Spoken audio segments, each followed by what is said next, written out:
Գարեգին երկրորդի կամ Կտրիչ Ներսիսյանի, ինչպես արդեն պետք է իրավացիորեն նրանց նշել, սրանց այս հանցավոր համախումբը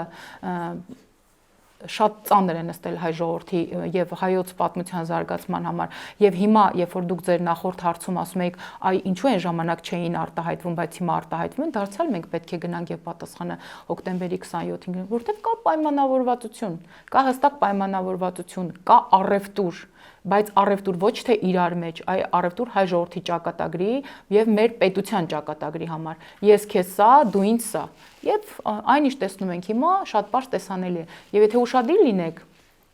հոգեվորականները այդքան էլ չեն կանգնում երրորդ նախագահի կողքին։ Ինչու՞։ Դարձյալ պատասխանը պետք է գնալ եւ գտնել հոկտեմբերի 27-ի մեջ, որտեղ այն ժամանակ երկրի